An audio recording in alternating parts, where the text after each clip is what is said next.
the beneficial, and we've got a fantastic panelists here that are going to elaborate on that. I'm Delyth Phillipps. I work for Wildlife Trust Wales, and I'm the Rural Advocacy Officer on the Atlantic Rainforest Restoration Programme. Now, just to tell you who's on the panel, to my right here, we've got Nigel Pugh, who is the campaign's lead Wales for Coed Cadw, which is the Woodland Trust in Wales. Then we've got Dr. Lindsay Whistance from the Organic Research Centre. Lindsay is a senior livestock researcher. And we've got Dr. Ashley Hardaker from Bangor University. Ashley is a lecturer and is course director for the BSc Conservation with Forestry programme in the School of Environmental and Natural Sciences. And at the end here, we've got Jack Cockburn, who is a farmer, and he runs an organic farm in Cadw, West Wales. So I think the easiest way to start is if we ask each panelist to tell us a bit more about themselves and their interest in trees. So if we start on my right here with Nigel. My name's Nigel Pugh. I'm the campaign's lead for Coed Cadw, the Woodland Trust in Wales. I was actually just born over the river, just by there. I was raised in Builth, Wales. I understood the ecology of that river really well. Growing up as a child, it was a hell of a lot more biodiverse then than it is now. Trees play a fantastic role in freshwater quality. I'm really interested in how trees regulate water, how they shade rivers, how they improve freshwater quality, and how you can manage that water better in a climate change scenario, but also how they work for livestock and farmers and a productive farm business. Thank you, Nigel. So it's the trees in the riparian landscape is your main interest then, from what you've said? Well, it's not just the riparian landscape. You've got to think about the trees from the Frith all the way down to the brooks, the ravines, the gullies, intercepting peak overland hydrological flows. So when you have increasing big downpours, water will appear on the landscape. So how do you intercept that water? How do you slow it down? How do you protect your soil carbon? How do you reduce erosion? But at the same time, how does that work for the farm business? Hedges across slopes will intercept water if you put them into strategical positions. Hedges or trees alongside riparian corridors will shade and cool water, but they'll also screen fresh water quality. They'll reduce the sedimentation that's hitting that river, which is destructive to biodiversity habitats, and which will also carry excessive nutrients and pollutants into that river. So there's lots of places where you need to intercept water and slow it down to mitigate flood or to actually mitigate drought. And you're campaigns manager for the Woodland Trust. So could you tell us a bit more about, your role with the Woodland Trust? Well, I've been advocating the increase for trees on farms for probably the last 5-6 years. And we initially started out trying to normalise the term agroforestry. It wasn't a really readily understood term, whereas people like the Cockburn scheme, which was a project where a cluster of farmers came together and designed a very hedges and edges type scenario, where it worked well for their farm business to create filtering of the livestock to manage it better, created shade and shelter for that livestock, but they also introduced riparian trees into that system. But there's also another example, something that's influenced things like hedges and edges, of which we termed as a very more relatable form of agroforestry. Nantallen was a project, again, a 10-farm cluster up in North Powys, which was in coalition with the Severn Rivers Trust, and their intention was to slow the flow on a landscape scale. We supplied the trees. So those two models were very much about an intervention, a landscape scale intervention to manage water better, to actually manage your soil and carbon better. but also actually really worked for the farm business in environmental services, but was extremely relatable to the farmer, whereas your more complex forms of agroforestry were more exotic, more European, and less relatable. Very interesting. So Lindsay, you work for the Organic Centre Wales. Could you tell us a bit about your background and what you do there? And a bit about Organic Centre Wales itself. Yes, of course. Yeah. So my background actually is in dairy farming. I started out milking cows when I was 17, I think, and at the time that was all I really wanted to do. I think as farming progressed and became more focused on production, it stopped me being the stockman that I wanted to be. So I started to look to see how I could serve animals, farmed animals, in a different way, and try to bring the focus back to them and really push for the narrative of lives worth living for animals in the farmed landscape. And I suppose that led me as a researcher. So I went back to education. I have to say I did my A-levels and got to PhD by the time I was 40. So very much a late arrival to research. But I do think the knowledge of farming and the animals in the landscape has served me very well in my focus on research. So the reason I work with the Organic Research Centre, not just in terms of the food that it delivers, but this explicit narrative for high welfare systems and lives worth living. And it very much includes being outdoors. And this is what brings me to trees. So in the outdoor landscape, the trees provide so many benefits to the animals in so many ways, both directly and indirectly. So the indirect benefits can be, as Nigel says, water management, extending grazing, looking after the surface, the pasture better, early grass growth, the shade and shelter for the grasses and plants just as much as for the animals. But shade and shelter are critical for our animals in the landscape. We talk about global warming, but we can't forget about the hundreds of thousands of animals that were dying in our winter storms only 5 or 6 years ago. You know, we can't leave cold stress behind us. But this is the brilliance of trees, I guess, is that they buffer both, the worst of all weathers. They're very good for nutritional benefits, so they're bringing up minerals from deeper under the ground and offering those resources to the animals. Alongside forbs, of course, trees are not the only things that have high tannin content, but the tannins are offering opportunities for good quality rumen bypass protein. They're offering opportunities for parasite control.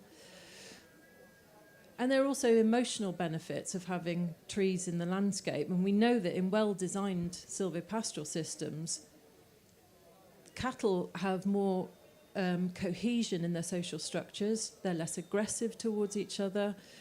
They show more positive social behaviours. The social licking aspect of social behaviours is double that as on open pasture. So we're talking around about 80% positive behaviours versus 40% on open pasture. So it has really meaningful benefits psychologically, nutritionally, physiologically. Yeah, so for me, it becomes really obvious that when you talk about animal welfare outdoors, that trees necessarily are part of that narrative. Wonderful. Ashley, you're a lecturer at Bangor University. Could you tell us a bit about the research that you do? Yeah, so I can give you a bit of a backstory first. So I was a land agent by training originally, and while I was practicing up in the Yorkshire Dales, I got really interested in how farmers react to policy and kind of navigate the constantly changing landscape of do this, do that, do this, and trees and all this and that and the other. So I came back to academia and did a master's degree at Bangor, and then with the full intention of going out and becoming a woodland manager and dealing with, going back into the kind of world of practice. And then I sort of fell accidentally into the world of doing a PhD and got really into kind of exploring the economic benefits of trees on farms, both in terms of what they do for society and then also what they can do at the farm level as well.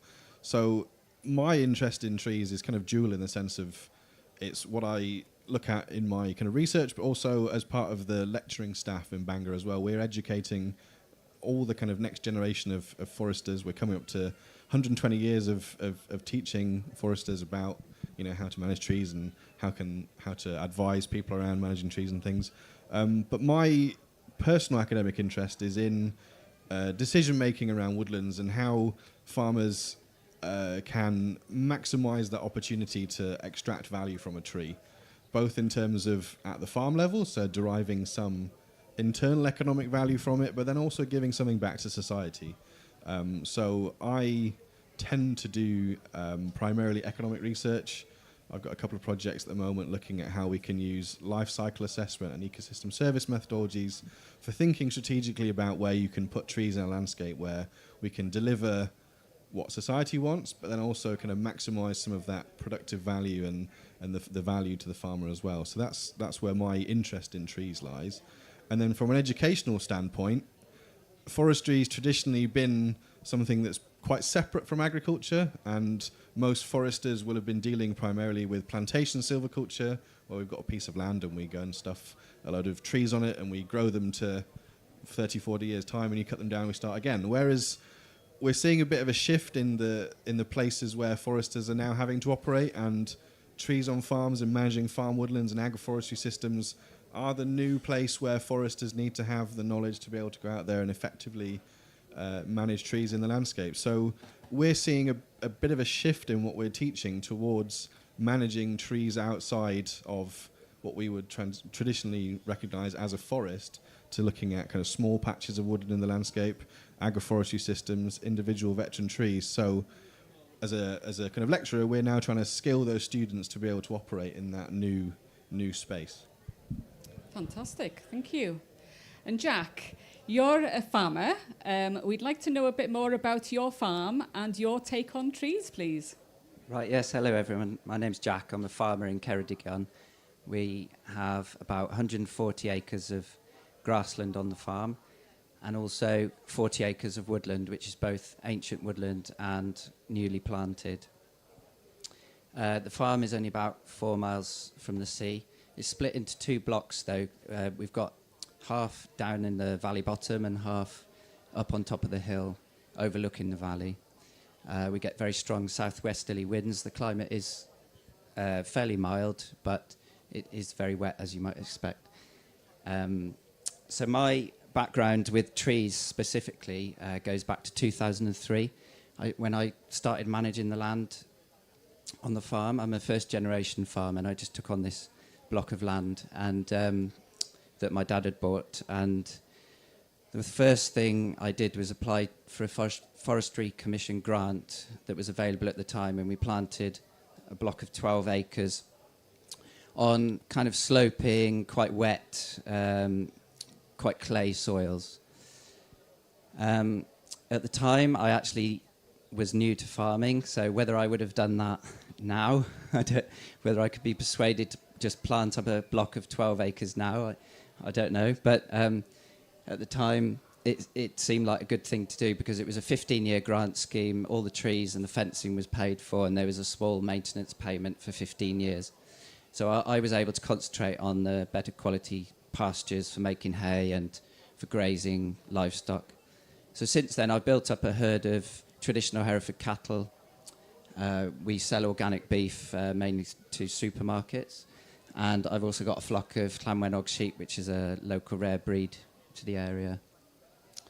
So I think the main thing for me to mention in this talk is that I've got experience with, I suppose, 3 or 4 different types of tree planting. So the plantation that we planted originally, that has its pros and cons. And then after that, I had another grant to plant 10-metre wide shelter belts around the farm boundary. That was ideal for us because we've also got holiday accommodation on the farm, so we were able to put a footpath all the way through it. It was good for farm biosecurity, especially as the neighbour never did any fencing. And so that paid for fencing grants. And it's all mixed broadleaf woodland. And lastly, then, we've planted about 4,500 trees as new hedgerows. In total, over 21 years farming, we've planted quite nicely around 21,000 trees. So that works out about 1,000 trees for every year that I've been farming.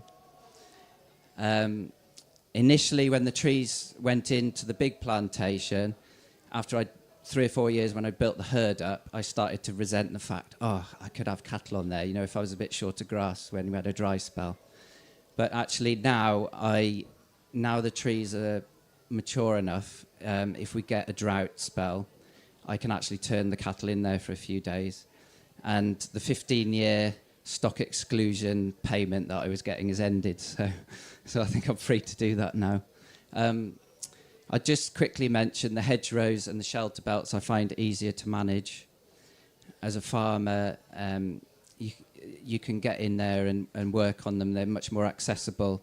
For example, we have an area that we've used for coppice. So we've coppiced about 3 acres, and I bought a firewood processing machine, so we make all our own firewood for the holiday accommodation, because we've got about 8 log burners on site. So we do get through a lot. I also run sheep occasionally through the shelter belt when it's hot. And I think I just wanted to, I know in the past year there's been sort of a bit of a ding-dong in the press about trees and farmers and the Welsh government, but the question that I'd like to throw out there is, can farmers afford not to plant trees, given that they're becoming more and more important for buffering the extremes in climate that we're experiencing? And the last 2 summers sort of brought that home to me, because in West Wales, near Lampeter, we had temperatures of 38 degrees, and I never thought we'd see that. So that is really when the trees come into their own. That's great. Thank you very much. So we know that the Welsh Government is very keen on planting more trees, and and there's good reason for that, because there are many benefits of trees. But that's what I'd like you to think about next. You have alluded to a few of the benefits, but I think if we start with Nigel, could you please tell the audience, what are the main benefits of tree planting? I think, again, with very unseasonal weather that we're now seeing, the benefits of trees really helps productivity of the farm. We've had a really unseasonal wet spring. You'll probably find that pastures that have got more trees within that pasture, those trees will be managing that water far better. So that pasture will be available to that livestock to graze for much longer. Trees can increase ground infiltration of water up to 66 times more. So that increased penetration of the water into the ground makes water available for longer, but also removes water from the surface. But at the same time, that cattle can shade and shelter underneath those trees. The trees will actually capture about 30% of the water that hits that tree, and then that will transpire back into the atmosphere. So trees, again, fantastic water management. But then conversely, when you hit a long dry period, a bit like you were saying just now, you can then introduce the cattle back or the sheep back into the trees where there's more grass available, because trees actually make that water available for longer. One is the shade as much as anything. Soil needs to be cool, it needs to be wet, and soil carbon needs protection in that way as well. So there's a huge benefit for trees actually protecting your existing carbon store, but it's also protecting your soil fertility. It's reducing the erosion of that soil. Never think about trees in carbon as carbon sticks or carbon units in isolation. Think about how they're actually protecting your current carbon store. I mean, DEFRA has recorded that I think it's something like 2.6 million tons of soil are lost from the UK every year, and that was recorded a few years ago. So with increasing climate change, you're seeing something like 240,000 double-decker buses of soil loss a year. and that is carbon-rich soil. So as well as planting trees for carbon, you have to think about protecting your current carbon store, your peatlands, the freeve, and if you increase the trees on the freeve, you're holding that water up on the peatlands much better for longer. You don't want your peat bogs to dry out, so holding that water table up for longer, for it to filtrate more naturally and slowly down, is a great benefit. And then, as Lindsay has talked about, the optimum heat for livestock is critical. Dairy livestock is really sensitive to heat. You will see a massive drop-off on their yield and milk production in extremely hot circumstances. So again, in an urban environment, you can see a 20% decrease in heat, just by the shade of a tree or not the shade of a tree. And it's the same on the farm. If you're in direct sunlight all the time, you are in heat stress. So you've got to start thinking about then maybe bringing your livestock in, doing air cooling systems, of which comes at a huge cost. So trees, woods, silver pasture trees in fields can be seen as living barns, as shade, as shelter. And again, it's that mixed browse. I've seen videos of people releasing their cattle into the field in spring, and they'll go straight past the lush green grass and straight to the new leaves that are growing on the hedgerow, because they know what they need to eat for their own well-being. And they'll go straight to that hedgerow and they'll be eating magnesium-rich, cobalt-rich leaves, whether that's willow, whether that's sycamore, or all sorts of things. But all those things reduce veterinary bills. But then again, waterlogged ground will reduce hoof rot and things like that as well. So you're doing a lot of bill reduction, overhead reduction, with the introduction of trees in the right place that works for your farming system. Fantastic. So there's lots of benefits to livestock from having trees on farms, and that's your area of research, Lindsay. So is there anything you'd like to add from things that you've found, like from your research? Well, from wider research pool, as well as my own research, and building on what Nigel said, some of these mechanisms, it's really important not just to think about the benefits of trees in what they add, but the mitigation. So stopping what you lose without the trees is becoming increasingly important. So as Nigel said, cattle are very sensitive to heat stress. Traditionally, we've used a measure of heat stress, which is the THI, so the temperature humidity index. It's a really rough measure, and it doesn't measure anything about the animals themselves. So it goes straight from the temperature and the humidity to production outcomes and bypasses the animal completely. There's a lot happening with the animal. They're trying to mitigate heat stress long before they show a reduction in productivity. So that it's a very insensitive measure, but we're learning over time that dairy cows can be heat stressed at 18 degrees.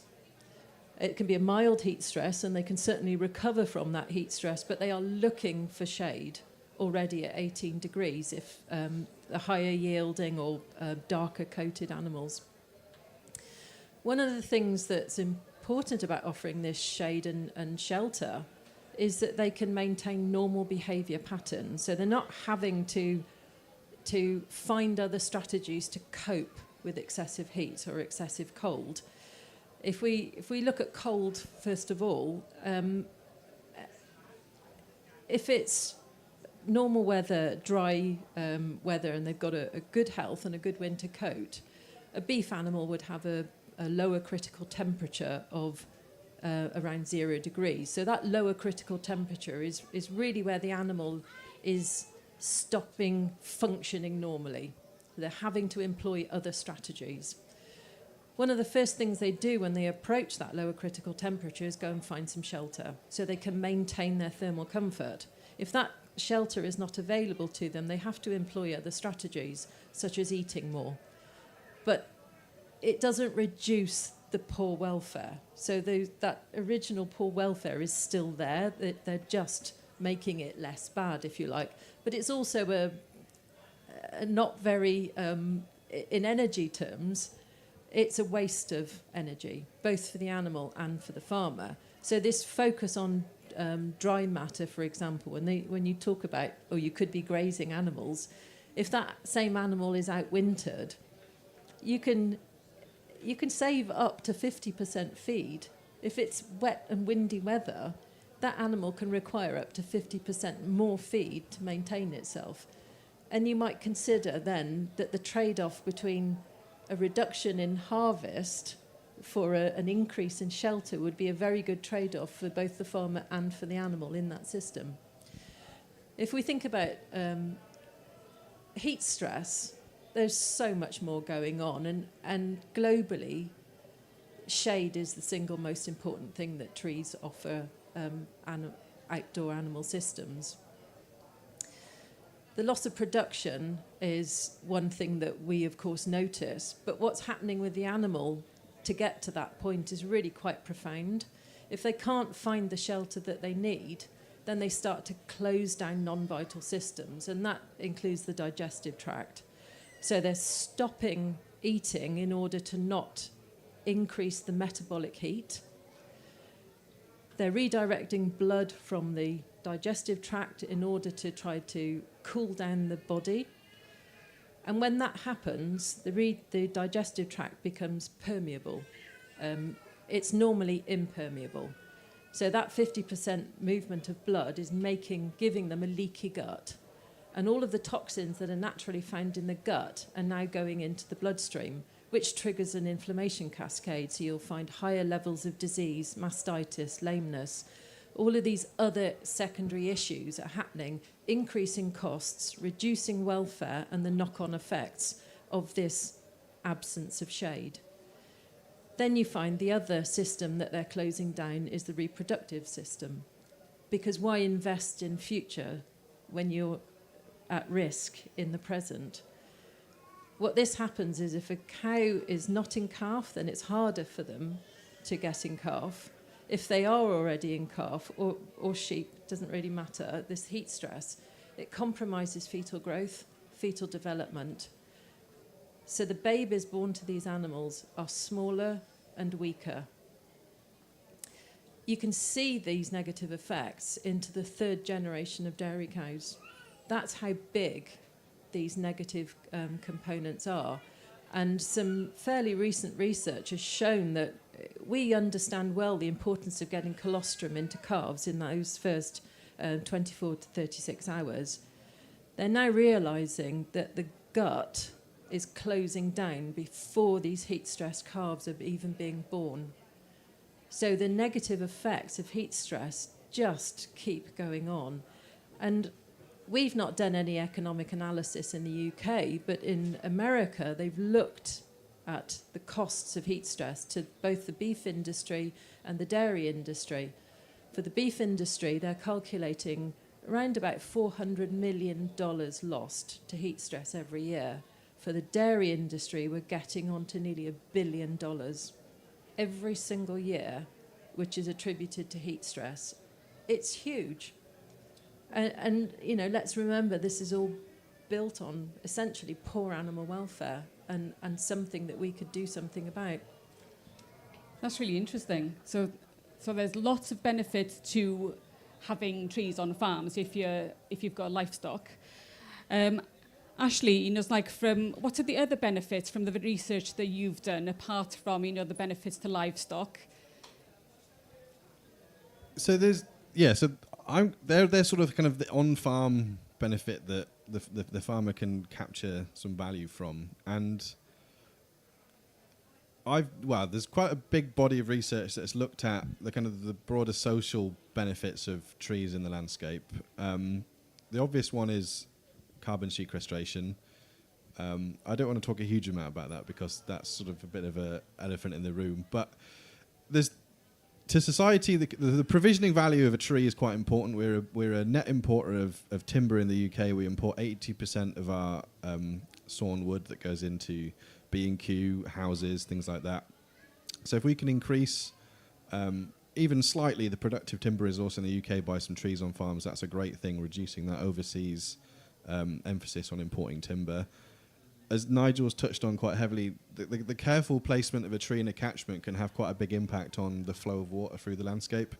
So holding water up in the headwater parts of the catchment is a really important one for reducing flood risk downstream.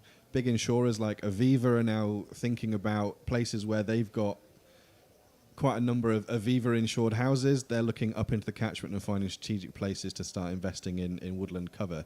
So people are already joining the dots between things they care about and what trees can do for the thing that they care about.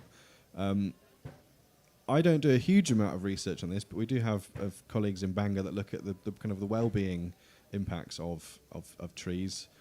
They're really important spots for recreation. They're really important spots for urban cooling in urban areas. Beyond that, we can think about where do we place that tree in the landscape. So a lot of my research has looked at sort of mapping out areas where we can think about putting new trees in. So my PhD was looking at the Welsh uplands in particular and thinking about, I was looking at the time when we just left the European Union, so there was a big kind of what if about what's going to happen with public policy. So my research was looking at, okay, if farmers now can't access basic payment monies, where could they begin to think about putting new trees onto their farms to deliver some of these broader public benefits that may well eventually won't get recompensed for. So we built a spatial GIS model that looked at current land use and then a range of different tree planting options ranging from fairly simple agroforestry systems right through to traditional plantation silviculture. And we looked at where can we put some of these different systems in the landscape to balance up farm level benefits that the farmer can derive some income from, but then also balance out things like carbon sequestration, flood mitigation, habitat creation, and elements like that. And what we actually found was that Wales needs a whole range of different types of woodland. It wasn't just let's put loads of broadleaf trees in, which certain people would argue quite strongly for, and it wasn't just let's put lots of conifer plantations in, which other people would argue quite strongly for. It was let's have silvopastoral systems, let's have shelter belts, let's have broadleaf woodland, let's have conifers. All these different types of woodland were really important for delivering that really diverse set of demands that society has, right through from production, so things like timber and livestock, through to sequestering carbon, delivering flood mitigation benefits, and also sort of broader cultural things like recreation and well-being. So my research has sort of as kind of put an emphasis on that we need a mixed portfolio of woodland in the landscape. We don't need this or that, we need this and that. And that's what delivers us all these different benefits that we need. Fantastic. So we'd like to hear your perspective, Jack. You've told us already that you've planted a lot of trees on your farm, and we know that there were incentives for that. But have you found, like that it's been beneficial to you in your farm business? And also, we'd like to know about if there was any difficulties, and from speaking to other farmers, we know that some farmers are more pro trees than others, have you come across any difficulties with the tree planting? Yeah, difficulties. I mean, as a farmer, I don't like to see big areas of productive agricultural land block planted with trees, because you are losing that land for food production. And but I do think there are many ways to integrate trees on farms. So Nature Friendly Farming Network, their slogan at the moment is right tree, right place. So, and also I think, I'm not sure where the figures came from, but they said that on average in Wales there's 6 to 7% tree cover on farms as is. So if the Welsh Government had said we want to increase average tree cover on farms by 3%, I don't think they would have got such a big reaction as by saying we want 10% tree cover on all farms. There's different ways of looking at it, but and to get a 3% average extra trees on farms would be really easy. I actually the hedge cutting contractor rang me this year because last year I decided not to cut the hedges. We've got quite a lot of roadside hedges, because I'd actually heard Lindsay speaking on a podcast, I think last year, about the benefits of trees to animal welfare. And I always knew that trees were beneficial to cattle and sheep, just through my own observation. The temperature gets to about 18 degrees and they're running and finding bits of shade and stuff. But to have it spelled out with sort of in proper research terms was a real eye-opener for me. So I realised in certain areas on my farm, when there's a flock of sheep in there, they're all running to the same bit of shade. There's more flies because they're all fighting over the same bit of shade. There's loads of dung, and I thought, God, you know, that's bad. Like, I'm pro trees, and there's still not enough shade. So I thought, well, we'll start by. Plus, I realised I was spending about $1,500 to $2,000 a year just on a contractor cutting the hedges, and they always. Doesn't matter what you say, they always cut them too low. They just can't resist bashing them right down. Even though I'd say, you know, leave it a bit longer, leave it a bit longer. So anyway, the contractor rang me and said, Jack, you've not had hedges cut. I was like, he's like, well, we have lorries and stuff, and people, it's dangerous if people can't get into the hedge when the lorry's going past. I was like, okay, all right. So I said to him, well, trim the sides and just... every 30 metres, leave a standard bit to grow up. So, but you know, you do feel that like the neighbours sort of tutting, Jack's lost it now. He hasn't cut his hedges, you know. But I like being a bit rebellious. So, and if someone comes to talk to you, then it's an opportunity to have a conversation about that. As regards of getting more shade again, in the winter of 22, I had a Welsh Government grant to plant about 1 kilometre of new hedges, and that was 4,500 trees. We did a really nice job, double fenced it with long life fencing posts, and it was a 3-metre strip. I'd heard somewhere, I don't know where the research was, that if you plant 10% of your land with trees, you won't actually lose any production because of the benefits to soil health, shade, shelter, the benefits to animal health and everything. Warmer soils in the spring and in the winter, so earlier growing, etc. So I thought, right, I'll just go for it. There's this grant, so we'll plant this block where we had single wire fence between 2 fields. So we planted that. It cost about £13,000 altogether, so I was a bit sort of sweating. It was a bit more than I thought. Obviously, I couldn't do all the work myself, so I had to hire in extra labour. The grant paid 6.5, so I was like, damn, I can't do any more now, sort of run out of money. So I'm actually waiting to see, you know, if there's going to be more funding for it, because I've got other fields where there's single wire fences where I could easily stick a hedge in. And I know that the extra shelter from the wind in particular, you know, and the extra fodder that hedge will give to the livestock, I won't actually be losing out on production. So those, I suppose, are my comments. Those are fantastic, and I think we'll open it up to the audience now. You've heard what the panellists have got to say. You've heard about their research areas and their interests. So now we'd like to hear from you. So if you'd like to put your hand up, you know, if you've got a question, and state who you are and which panellist you'd like to answer your question. But don't be shy. Over there.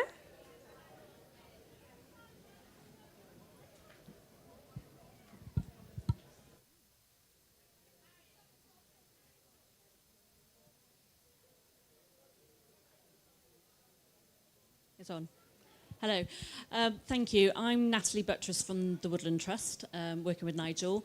I was really interested in what you said, Jack, earlier about the 3% versus the 10% message from Welsh Government. Do you think that if the Welsh Government had said the proposal is 3% trees on land, that would have landed better and that more farmers would be on board with having trees and hedges and edges and so on?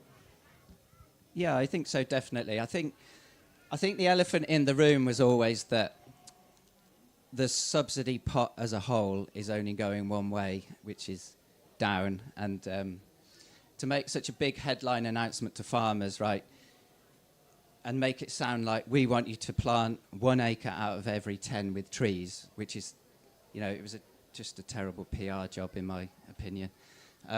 So it could have been a lot more nuanced. And I think schemes in the past were better because, for example, with the Tir Gofal scheme, which was available 2005 to 2010 when I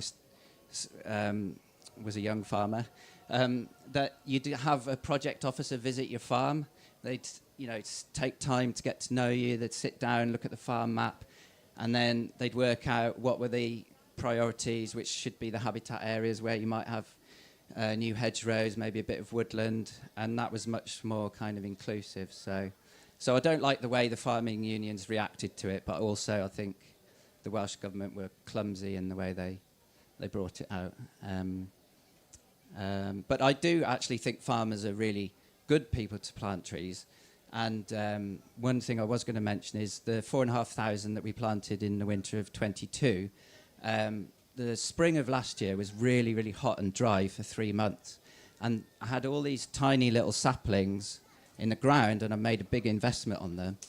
And although we had used a wood chip mulch around the trees to hold the moisture and suppress the weeds and give them a good start, I could see that they were just going to, a lot of them probably would have died off. So I went out, borrowed a slurry tanker off a neighbour's farm, reversed it down to the pond, filled it about 6 times with a few thousand gallons of water each, and then we drove along the hedge and sluiced it onto the trees, did that twice, and there's probably less than 1% dieback this year. So, on a plantation that some corporate entity has paid for, where they've bought a farmer's field and they've planted it with trees on a hillside, they're not going to go back and water the trees in that situation. And then what happens? It just gets taken over with bracken and brambles, and we've already got a lot of that type of habitat already, in my opinion. So,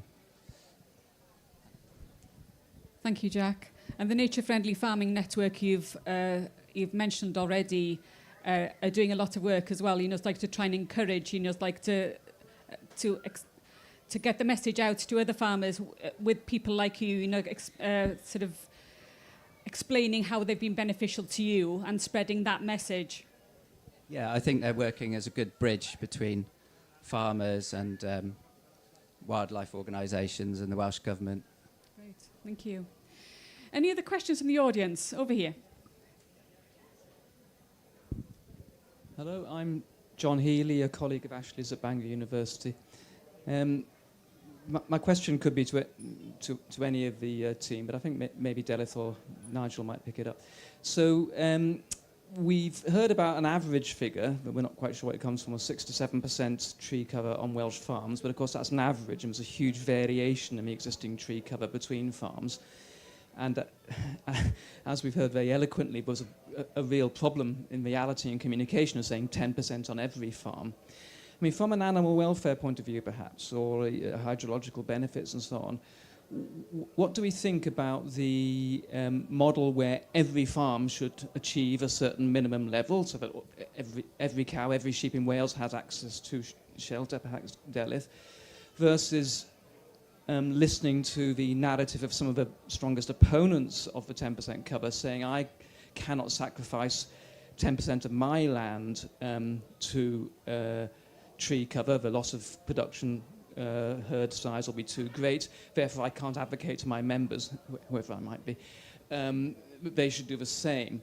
So what are the pros and cons of setting a minimum standard measured in tree cover across farms, or saying we need a more innovative system that might actually, horses for courses or whatever it is, actually have a huge variation, but as long as the net level was achieved through some kind of innovative rights-based trading scheme, with all the complications that might involve, but it would be an economically more rational way of achieving the carbon targets, maybe. Nigel, do you want to answer that one from the Woodland Trust perspective? Yeah, sure.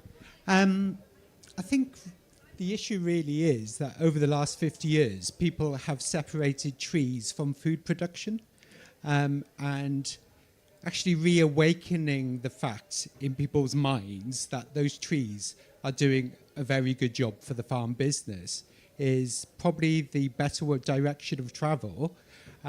Each individual farm, no matter where its location, a tree is for lifetime and beyond your lifetime quite often, unless it's a short rotation system of some sort.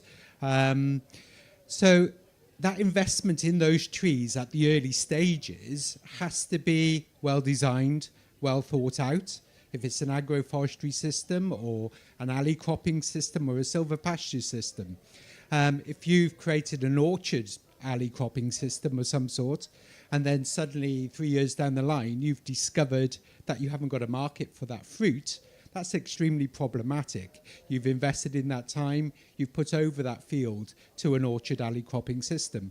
So ensuring that your tree system is bespoke to each individual farm with very good advice early days to make sure that design is delivering best for the lifetime of that tree for that farm business is the more critical message, really. And I think, you know, there are places that have got virtually no tree cover, maybe. There are places that got beyond 10% tree cover.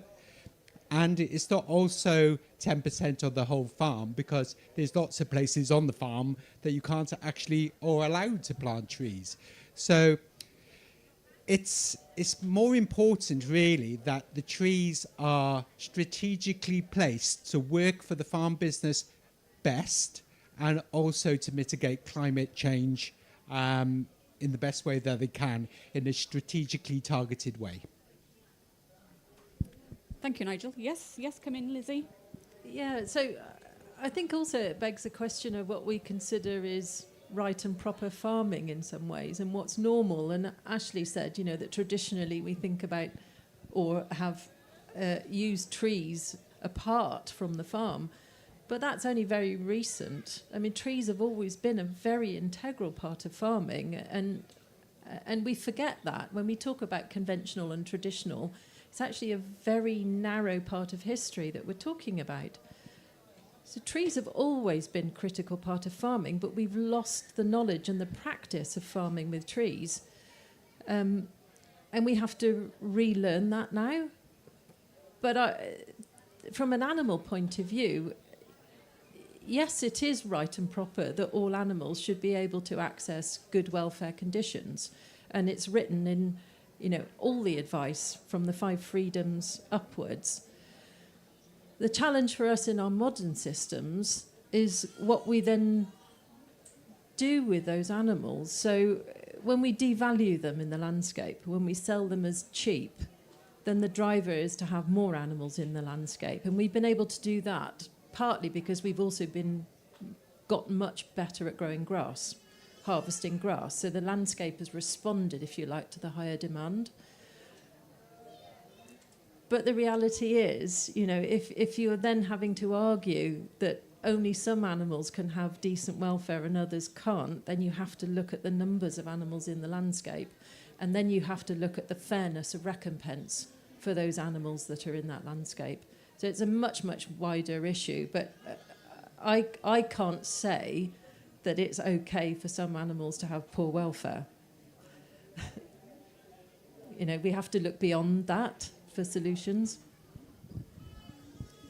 Charlie. Of course, yes. So I think like the 10% tree cover thing had a couple of problems in it, in the sense that when you make that tree cover a condition of accessing something else, there's very little incentive to put a huge amount of effort into having that tree cover. So what the risk is that we end up with a load of non-functioning little blocks of woodland that are just there because they have to be there. And one of the opportunities that I think was missed was this idea of being able to collaborate on it together. So not all farms have the same land capacity, and they don't have the same kind of institutional capacity as well to be able to host new tree cover on that farm. So by saying, you know, to be able to have this money, you're going to have some trees, it excludes quite a lot of people from that, you know, the ability to deliver that thing. So one of the things that we've been thinking about at Bangor in collaboration with Woodland Wales is this ability to begin to collaborate on this 10% condition, so that one farm might be able to come up 1 or 2%, and then somewhere else can go up 6 or 7%. And then between them, they brought that level up to 10% across those multiple holdings. So Welsh Government gets their uplift in carbon sequestration, and both farmers are able to access that money and be able to deliver some of those public benefits. That collaboration could go even deeper in the sense that they could move that livestock around between those farms, and some farms might have more shelter and some farms might have less shelter. So in the hot and cold periods, they can work together and move those livestock around. But I feel the major problem with that 10% and the way it was messaged and the way it was launched was it was a very individual problem. It was you as individual farmer now have this set of conditions to meet to be able to access your new payment. And there was no discussion about how can those farmers work together to do anything? So I hope with the delay that they put on the rollout of the SFS that they begin to think collectively about, or think about being able to act collectively, and hopefully then by doing that we get more trees in the landscape where you deliver some of those additional societal benefits that benefit from having tree cover at scale rather than just small individual isolated patches of what would probably be quite poorly managed woodland that after 2 or 3 years might well be dead. So by working together, hopefully we might be able to deliver something better for the livestock and also for what everyone else wants from trees in that landscape. It's interesting you mentioned working at scale, because that's something that the Wildlife Trust are very keen on. And the programme that I'm working on particularly, we're looking to increase the amount of Atlantic rainforest there is, in the UK.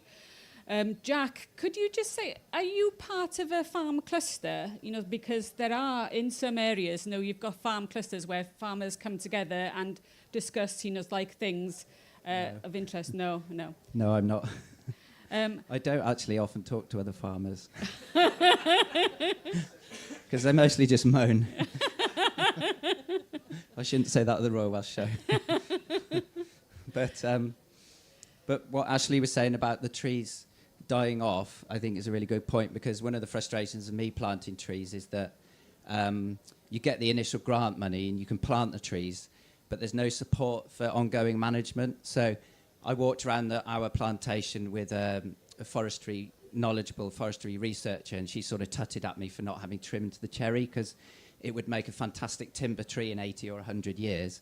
But it's like, how, when you're just one guy on 140 acres, how can you...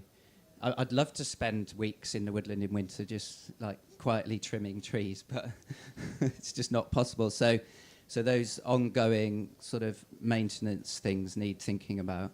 But of course, we're not just talking about trees as important habitats. I think traditional hay meadows and wet pasture, it should all be brought into it. And if there's one word that I think they should be looking for, it's diversity. And I think there'd be an opportunity to map large areas like river catchments, for example, maybe use satellite technology for each river catchment to work out how much habitat you want, and then get the farmers together as a group to work together in a certain area. I think that would make sense.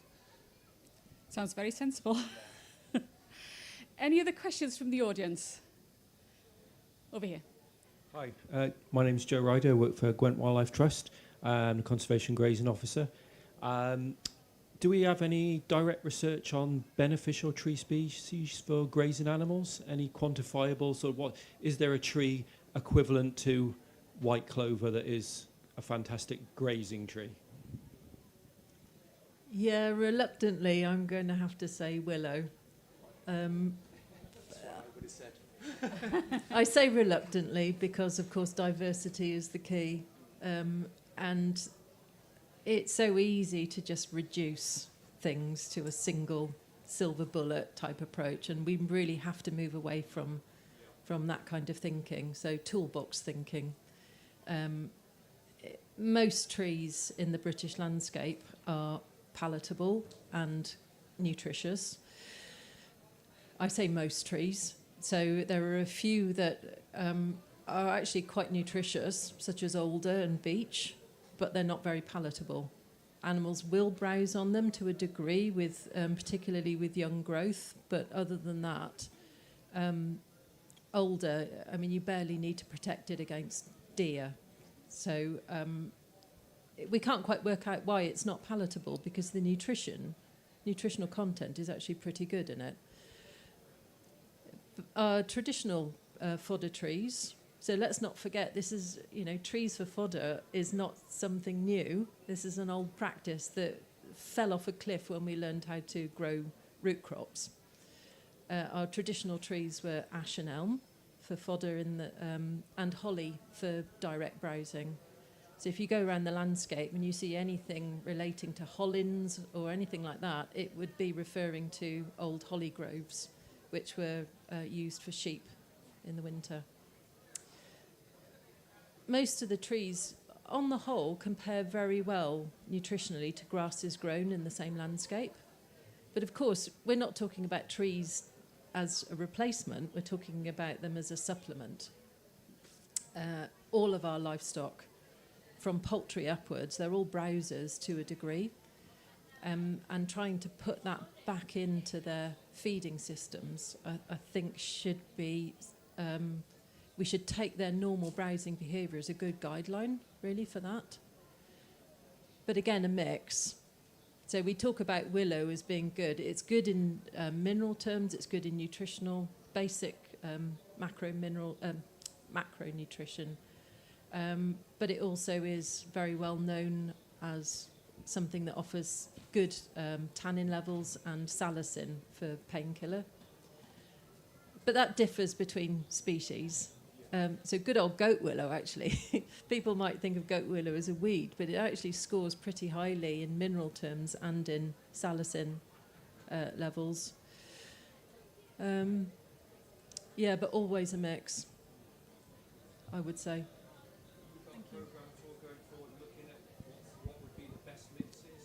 Yeah. Or looking at what might be, if we're going to plant, like you say, a strip that you might take your fence down, then you're thinking of grazing it. What might be the choice species to plant now instead of 10 years down the line going, damn, we didn't plant certain species. It's actually quite hard to say definitively because, of course, the more you look, the more you see, and the more you realise you don't know. Trees, just as other plants do, have different strategies. So some can be accumulators of certain things. So you might identify you have a low mineral status for certain minerals on your farm, and it would be very useful to look at trees to compensate for that, to make a homegrown source. Yes, exactly, cobalt. So that's not a bad example, actually. So across the board, willow is known for being an accumulator of zinc. We did some research along with a few others, including Bangor and Nottingham, GWCT, looking at the different levels of minerals in different tree species across 3 different landscapes. And we found that goat willow is a good source of cobalt, which is particularly important for lambs at weaning time, just as the grass is getting low in cobalt. But that narrative doesn't work for all minerals in all species. So we found, for example, in the oak trees, the oak samples we took from Berkshire, which was the Organic Research Centre farm, had very high levels of selenium in them, but that didn't translate to the trees in Bangor or the trees in Leicestershire. So the reality is you kind of need to know your soil and the species. The more we understand, and to make things maybe a little bit more complicated, these things are moving in the tree throughout the season. So we know with zinc, for example, it moves into the leaves, into the growing, they're in the growing season, and then some of that zinc goes back into the woody structure as the leaves are starting to senesce. There's so much more to learn and understand. So obviously there's a lot more that we can learn. This is hopefully just the start of the conversation. And if you want to learn more, I'm sure there'll be, the people on the panel will be happy to talk to you afterwards. And obviously ask your local wildlife trust as well, because we've got lots of expertise within our staff at the Wildlife Trust. So can I just thank our fantastic panel, Nigel, Lindsay, Ashley and Jack. And thank you.